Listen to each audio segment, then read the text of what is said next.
Hello dear students. तो बच्चे last lecture में स्टोमेटा के बारे में पढ़ लिया था और आज हम स्टार्ट करेंगे फैक्टर्स अफेक्टिंग फोटोसिंथेसिस। फोटोसिंथेसिस को ऐसे कौन से फैक्टर्स हैं जो इफ़ेक्ट करते हैं, जो उस पर प्रभाव डाल सकते हैं अपना। तो आज हम डिस्कस करेंगे बच्चों। तो अपनी पेंसिल साथ में लीजिए और पढ़ना स्टार्ट करते हैं। सबसे पहले बच्चे sunlight. Sunlight is the most important condition required for photosynthesis. सूर्य की रोशनी बहुत ज़्यादा ज़रूरी है बच्चे पौधों को खाना बनाने के लिए। अगर सूर्य की रोशनी नहीं मिलेगी तो खाना नहीं बन पाएगा। It is use to convert the other raw material taken up by the plants into food और स्टार्च। खाना बनाने के लिए कुछ कच्चे पदार्थों को किसी चीज़ में कन्वर्ट करना, ठीक है, चेंज करना बहुत ज़्यादा ज़रूरी है। वो किसकी वजह से हो सकता है? सनलाइट की वजह से। तो next one is chlorophyll. Chlorophyll भी बेटा बहुत ज़रूरी है। क्यों? The green plants contain a green pigment called chlorophyll. तो ग्रीन प्लांट्स के पास क्या होता है बच्चे? ग्रीन कलर का पिगमेंट होता है।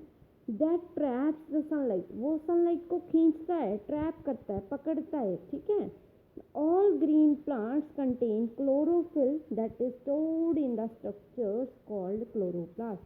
जो क्लोरोप्लास्ट होते हैं, एक सेल ऑर्गेनेली होती है, उनके अंदर क्लोरोफिल होता है जो बच्चे एक ग्रीन कलर का पिगमेंट होता है, ठीक है, जो खाना बनाने में सहायक होता है बच्चे।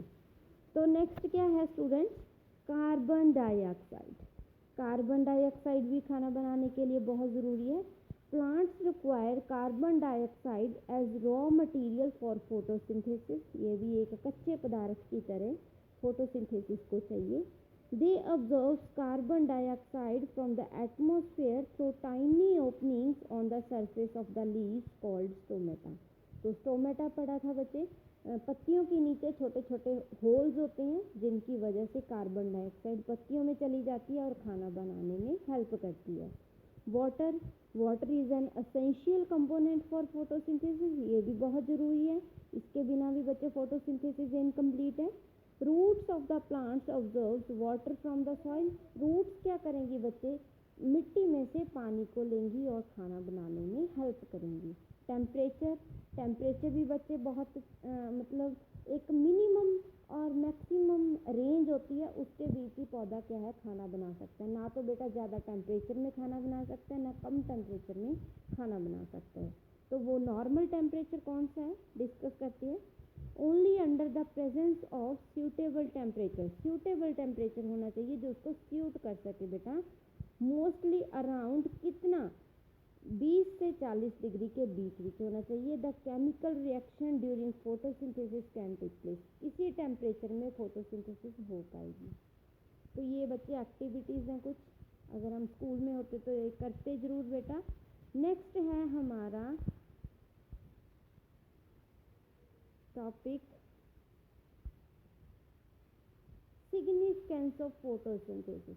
फोटोसिंथेसिस, ठीक है, फोटोसिंथेसिस प्रोसेस हो रही है, लेकिन हमारे लिए वो प्रोसेस कैसे ज़रूरी है, क्या हेल्प करता है हमारी डेली लाइफ में।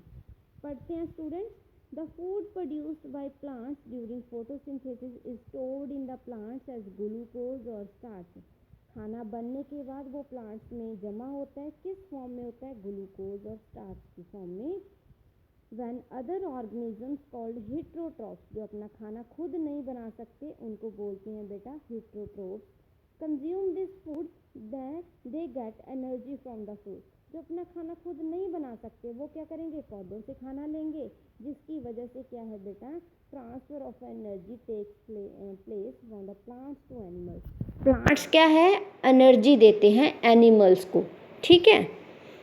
Photosynthesis is a chemical reaction in which solar energy is converted into chemical energy that is stored in the organic matter starch formed। ये एक ऐसी रिएक्शन है, ऐसी क्रिया है जिसके अंदर क्या है बेटा? हमें लास्ट में स्टार्च मिलता है, एक खाना जो जमा होता है पत्तियों के अंदर, स्टार्च, वो हमें मिलता है, जो क्या है प्लांट बाद में ना जाने किसी दिन वो खाना ना बना पाए, वो स्टार्च को यूज़ कर लेता है, ग्लूकोज की फॉर्म में एनर्जी ले लेता है, जिसकी वजह से प्लांट्स जिंदा रह सकते हैं।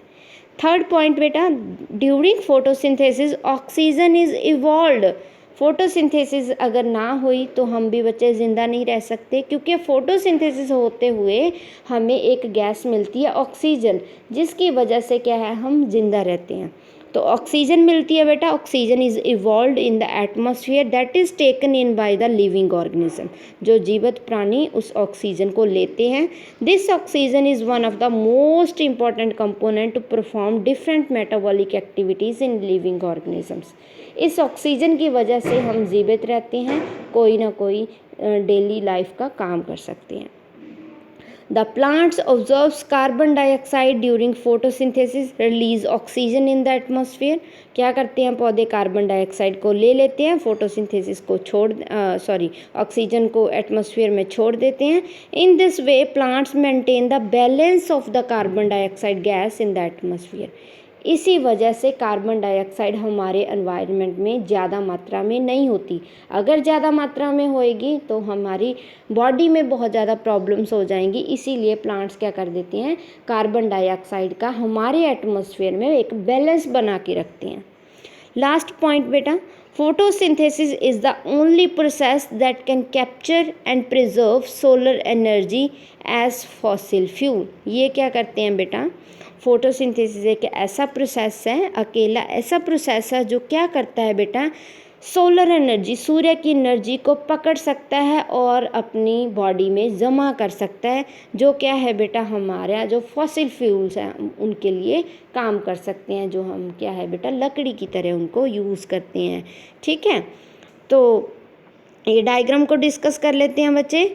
सबसे पहले देखो प्लांट्स से क्या किया, जो देखो एनिमल्स हैं वो कार्बन डाइऑक्साइड छोड़ रहे हैं, वो प्लांट्स ले रहे हैं। प्लांट्स क्या करेंगे, ऑक्सीजन को रिलीज़ कर रहे हैं, ऑक्सीजन फिर वो एनिमल्स ले रहे हैं। ऐसे एक सर्कल चलता रहता है हमारी एनवायरनमेंट में।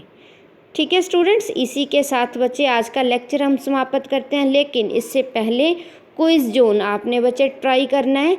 ग्रीन कलर का पिगमेंट क्या होता है, ये सभी बच्चे मैंने करवाया है। बहुत अच्छे स्टूडेंट्स हो आप, जल्दी इसको कर सकते हो।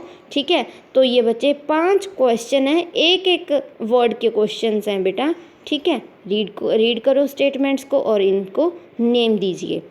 ठीक है, तो इसको कंप्लीट कर लेना है, ये आपका होमवर्क है बच्चे। ध्यान से इस लेक्चर को सुनना, और नेक्स्ट लेक्चर जो हमारा नेक्स्ट टाइम होएगा उसमें हम बच्चे रेस्पिरेशन के बारे में पढ़ेंगे। Thank you so much students.